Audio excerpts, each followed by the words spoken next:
శ్రద్ధా కపూర్, రాజ్ కుమార్ రావు, పంకజ్ త్రిపాఠిల కొత్త Hindi horror comedy cinema స్త్రీ 2 release అయి నిన్న ఆదివారంతో 4 రోజులు కంప్లీట్ అయింది. అంటే ఈ సినిమా ఆగస్టు 15 గురువారం రిలీజ్ అయింది. అంతకు ముందు రోజు ఆగస్టు 14 బుధవారం పెయిడ్ ప్రీమియర్స్ పడ్డాయి. పెయిడ్ ప్రీమియర్స్లోనే రికార్డు పెట్టింది ఈ సినిమా. 9 కోట్లు నెట్ వచ్చింది ఆ సినిమాకు పెయిడ్ ప్రీమియర్స్లో. ఇంతకుముందు షారుఖ్ ఖాన్ చెన్నై ఎక్స్ప్రెస్ పేరు మీద ఉన్న 7 కోట్ల పెయిడ్ ప్రీమియర్స్ నెట్ని బ్రేక్ చేసి రికార్డు పెట్టిన ఈ సినిమా ఇక మొదటి రోజు గురువారం ఎక్సలెంట్గా 83 కోట్ల గ్రాస్తో ఇండియాలో ఈ సంవత్సరం హయ్యెస్ట్ గ్రాసర్గా నిలిచింది హిందీ సినిమాల వరకు. ఫస్ట్ ప్లేస్లో మన కల్కి ఉంది 183 కోట్లతో. ఇక రెండవ రోజు శుక్రవారం కూడా సినిమా అంటే వర్కింగ్ డే వల్ల కొంచెం కలెక్షన్స్ తగ్గి 35 కోట్లతో 2 రోజుల్లో 100 కోట్ల గ్రాస్ దాటి 118 కోట్లు వచ్చిన ఈ సినిమా ఇక మూడో రోజు శనివారం హాలిడే వలన ఎక్సలెంట్గా ట్రెండ్ అయ్యి ఒక 65 కోట్లు మూడో రోజు వచ్చాయి. 185 కోట్లు 3 రోజుల్లో వచ్చిన సినిమా నిన్న ఆదివారం మరోసారి బీభత్సం సృష్టించింది.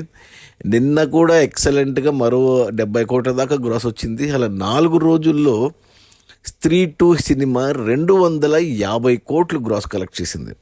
ఇక అందులో జిఎస్టీ తీసేస్తే నెట్ కలెక్షన్స్ వచ్చేసి 200 కోట్లు ఉంది. ఈ సినిమా బడ్జెట్ కేవలం 60 కోట్లు అయితే 200 కోట్లు వచ్చాయి.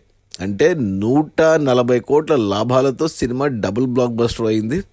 ఇక ఈరోజు సోమవారం, ఈరోజు కొద్దిగా రాఖీ పండగ వల్ల కొన్ని చోట్ల హాలిడే ఉంది. ఈరోజు కూడా కలెక్షన్స్ బాగా ఉంటాయి. సో నాకు తెలిసి 300 కోట్ల గ్రాస్ అయితే దాటొచ్చు ఈరోజు. ఇక నెట్ కలెక్షన్స్ కూడా 250 దాటుతుంది. ఇక టోటల్ రన్లో సినిమా 500 కోట్ల గ్రాస్ వరకు కూడా వెళ్ళే ఛాన్సెస్ ఉన్నాయి. చూడాలి మరి. అది మన శ్రద్ధా కపూర్, రాజ్ కుమార్ రావు అండ్ పంకజ్ త్రిపాఠిల స్త్రీ 2. నేనైతే చూశాను సినిమా, నాకేం పర్లేదు, బాగానే ఉంది. కానీ మరి ఇంత బీభత్సమైన బ్లాక్ బస్టర్ ఎంత సీన్ అయితే లేదు, బాగానే ఉంది. అంతే, ఒకసారి చూడొచ్చు. హిట్, సూపర్ హిట్ కావచ్చు, కానీ ఈ రేంజ్లో హిట్ అవుతుంది అనుకోలేదు. ఈ సినిమా వల్ల మిగతా 2 హిందీ సినిమాలు అక్షయ్ కుమార్ ఖేల్ ఖేల్ మే అండ్ జాన్ అబ్రహం వేద, ఈ 2 సినిమాల కలెక్షన్స్ లేవు. ఆ 2 సినిమాలు అంటే ఖేల్ ఖేల్ మే బాగుంది, స్త్రీ 2 కంటే నాకు అదే నచ్చింది. వేద ఒకే రెగ్యులర్ కమర్షియల్ మూవీ, కానీ బట్ ఎందుకో మరి జనాలు ఆ సినిమాను చూస్తున్నారు, ఈ సినిమాను అసలు పట్టించుకోవట్లేదు. కలెక్షన్స్ జాతర నడుస్తుంది ఈ సినిమాకు హిందీలో. అది ఓకే. మొత్తానికి 4 రోజుల్లోనే 250 కోట్ల గ్రాసు, నెట్ కలెక్షన్స్ వచ్చేసి 200 కోట్లు.